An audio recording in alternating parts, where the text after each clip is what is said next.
없는 거고요. 음. 예, 그렇습니다. 그래서 또 요것과 연결되니까 두 번째 주제로 좀 넘어가 보겠습니다. 예, 그 초선 의원들 뭐 50 몇 명 그랬고 또 뭐 민형배를 비롯해서 뭐 조국당 쪽 뭐 해가지고 또 하여간 그 줄탄핵을 그러니까 31일까지 다음 주 월요일입니다. 3월 31일까지 마은혁을 임명하지 않으면 일단 한덕수 탄핵하겠다. 그리고 한덕수 탄핵해갖고 직무정지되고 최상목이 또 임명 안 하면 최상목 하고 그 줄줄이 다 해가지고 예. 그래서 그 노종면이 그 얘기를 이미 그 12월 23일 날 했어요. 예, 했더라고요. 예. 그래갖고 이제 이런 식으로 줄탄핵을 해가지고 예, 그러니까 국무위원이 국무회의가 그 성립되려면 과반 참석이 있어야 돼요. 그렇습니다. 예, 근데 그럼 11명 아니에요? 11명 있어야죠. 11명. 그러니까 지금 15명 있는 거 아니에요? 네. 그러니까 5명만 탄핵시켜버리면 10명이면 국무회의가 성립이 안 돼요. 성립이 안 되는 거죠. 그러면 거부권 행사도 안 되잖아요. 네.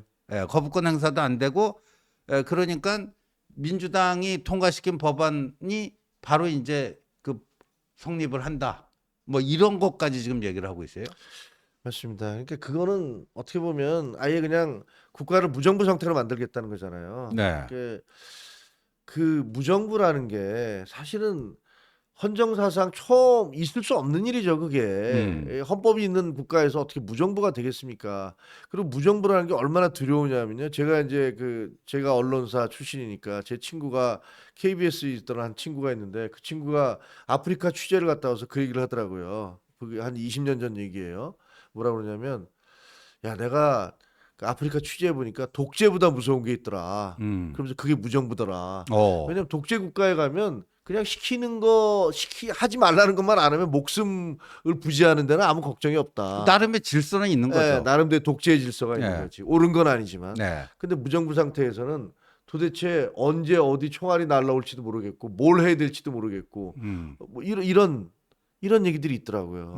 그런 얘기를 하면서 야 이게 이 무정부라는 게 얼마나 무서운지 알겠다라고 얘기를 하는데 만약에 민주당이 그런 식으로 나오게 되면 이 국가 질서는 국가는 그 정부 권력이라는 것들은 이제 완전히 그냥 그 형해화 네. 뼈다귀만 남게 돼 버리는 것이고 그리고 그렇게 되면 헌법재판소를 비롯해서 그 사법 권력은 또 얼마나 영향을 미칠 수 있을지 이것도 잘 모르겠고 나라 전체가 정말 대혼돈의 상황으로 빠져 들어가는 것이 되겠죠. 그래서 저는 그렇게까지는 결국은 가지 않을 거라고 봅니다. 왜냐하면 그 막판에 아니 좀 제정신인 사람들이 나라가 그 꼴이 되는 것들을 그걸 그냥 바라보고 있을 수 있겠습니까? 그렇죠. 예. 그렇게 되면 안 되는 거죠. 솔직히 저는 이런 거 볼 때마다 윤 대통령이 너무너무 원망스러워요. 아니 왜 도대체 비상계엄을 해서 나라 전체를 이 꼴로 몰고 가냐고요. 이길 수도 없는 거. 지금 민주당이 저렇게 그 많은 의석을 차지하고 뭐 민주당이 합리적인 조직이 아니잖아요. 근데 그 조직과 싸우려면 이런 식으로 싸워서 우리가 이길 수 있냐 말입니다.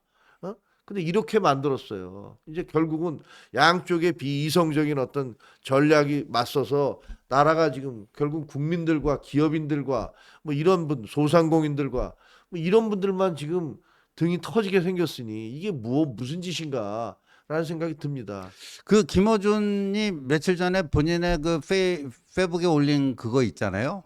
저거예요. 예. 1일 문영배 이미선 4월 18일 퇴임. 이때까지 시간을 끌어 한덕수가 추가로 2명 임명하려는 움직임을 보이면 야당 전체가 행동에 나서 의결해서 내각 총탄핵. 예. 한덕수를 비롯해 모두 날아가면 후임 재판관 임명할 주체 사라지고 헌재는 인원 부족으로 내각 탄핵안도 처리 못한다. 식물 헌재가 된다. 탄핵 후 국회의장이 대통령 권한대 저거는 헌법 무식쟁이라고 말이 안 돼요. 예, 헌법적 근거가 전혀 없습니다. 국회의장이 무슨 대통령 권한대행 한다는 거는요.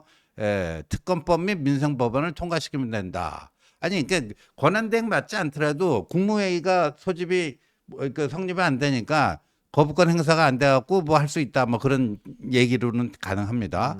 그 매우 무리하고 억지스러운 방법인 건 알지만 이게 윤석열이 탄핵 기각돼서 그러니까 이 문형배, 이미선 두 명을 이제 이 기각 쪽으로 뭐 할 만한 새로운 재판관을 임명해갖고 그렇게 해서 윤석열이 탄핵 기각 때도 돌아오는 것보다는 이게 차라리 낫지 않느냐 이 얘기인데 저 얘기 너무나 황당무계한 얘기라 저 갖고 뭐 아이 개소리 하고 있네. 김어준 또 개소리 하고 있는데 이 정도로 그냥 퉁치고 넘어가려고 그랬는데 아니 그렇지 않아요. 예, 김어준이 지금 저거 자기가 그 며칠 전에 올리고 나서 매일 자기 유튜브에 민주당 의원들 불러다가요. 지금 교실을 내리고 있어요. 그렇게 하지 않으면 다른 무슨 방법이 있느냐. 그렇게 해야 되지 않느냐. 계속 지금 프레셔를 가하고 있어요. 그러니까요. 예. 뭐 아시다시피 김어준 씨가 그 민주당에 있어서는 뭐 그 방송에 출연하는 걸 뭐 성은을 입었다라는 얘기를 할 정도로 이 막강한 권력을 행사하고 있지 않습니까? 그러니까 어떻게 보면 진짜로 밤의 대통령, 뭐 민주당의 밤의 당 대표라고 얘기할 정도로 그렇게 마쿠에서 힘을 쓰고 있기 때문에 저 김어준 씨가 저렇게 얘기를 하고 난 다음에 실제로 어제 57명인가요? 쉬운 몇 명의 예, 초선 의원들. 민주당 국회의원들 초선들이 비슷한 얘기를 했어요. 네. 다 탄핵을 시키겠다. 이렇게 움직이고 있는 걸 보면 그러면 정말로 우려할 만한 사태가 또 발생할 수도 있는 거 아닌가 이런 생각이 듭니다.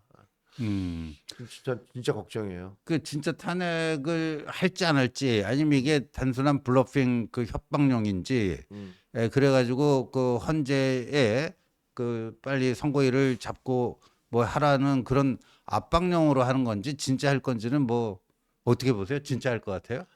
진짜 하면은 저는 이거 거의 치명적 자충수가 되는 거 아닙니까? 뭐 그렇죠. 그러니까 한덕수 그 12월 27일 한덕수 탄핵 소추한 이후에 이 여론의 흐름이 바뀌었잖아요.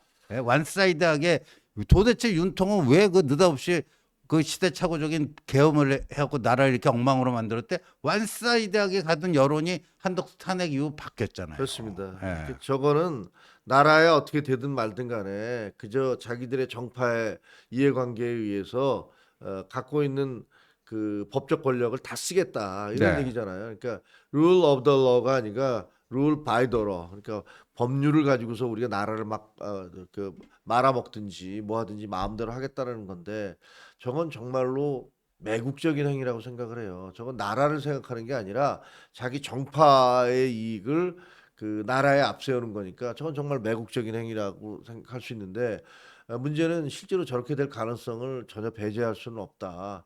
그렇게 되면 그 대한민국의 어떤 앞날 같은 것들이 상당히 위험해지는 거예요.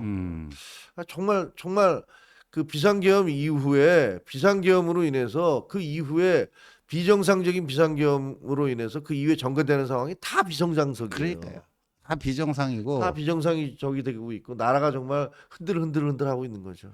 그러니까 저는 요번 이제 이 계엄과 탄핵 이걸 보면서 대한민국의 주요한 분야들이 다 이제 고장 났구나. 정치는 이미 정치의 본령인 이 뭐 조정과 타협 뭐 이런 건 완전 없죠. 실종됐고 정치는 파산했어요.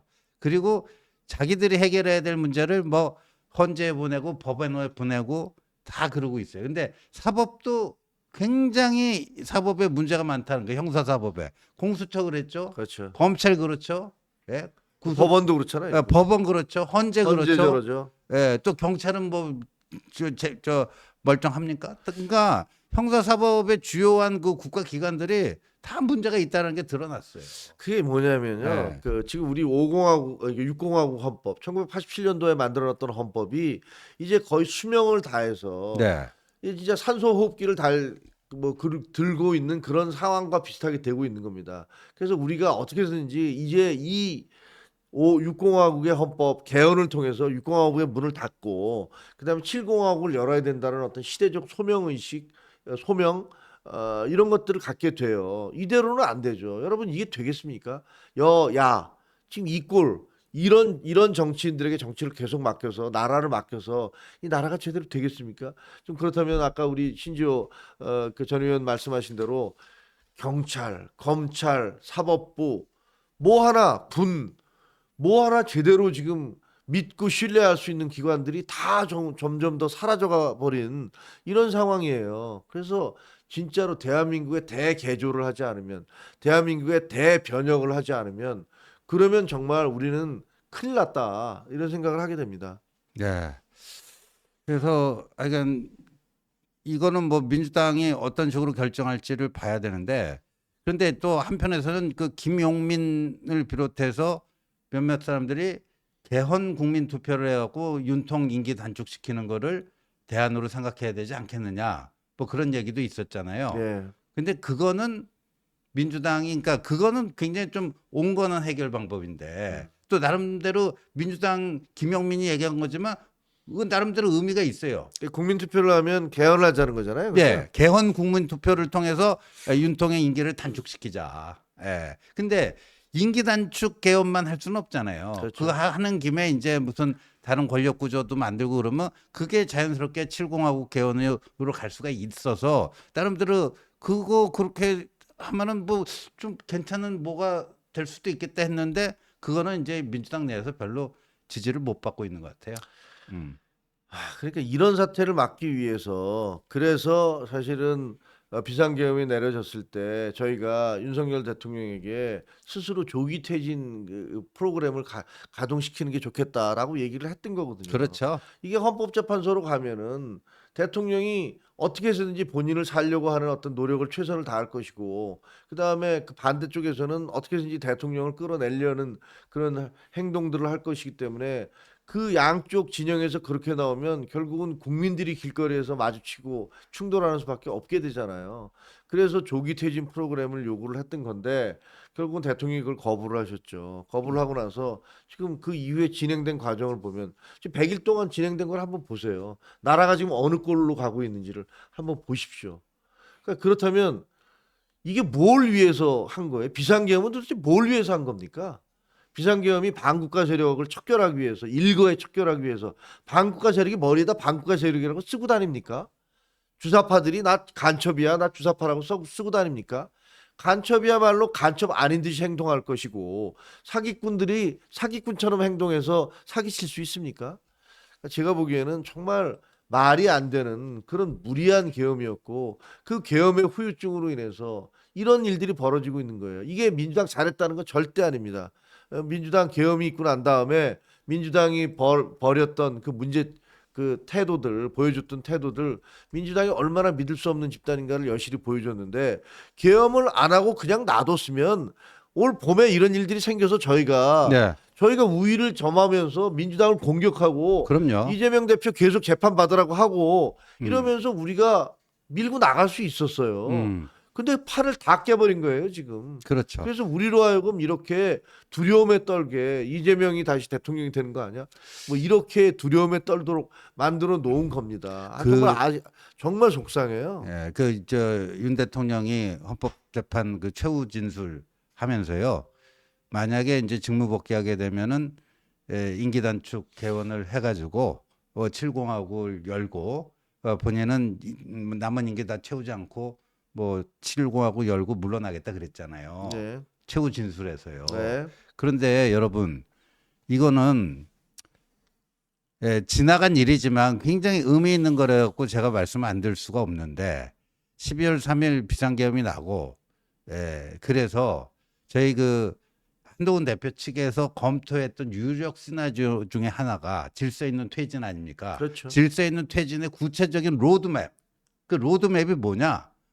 바로 임기 단축 개헌을 통해서 뭐 하는 거다. 그것도 하나의 유력한 시나리오로 들어가 있었던 거예요. 근데 윤 대통령이 그거를 12월 7일에는 이제 받겠다고 임기 그랬죠. 단축을 포함해서 당에게 일임하겠다 해가지고 뭐 그러저러한 그 시나리오들이 만들어졌는데, 그거를 12월 10일 닷새 후에 걷어찬 거 아닙니까? 맞습니다. 본인이 한 약속을.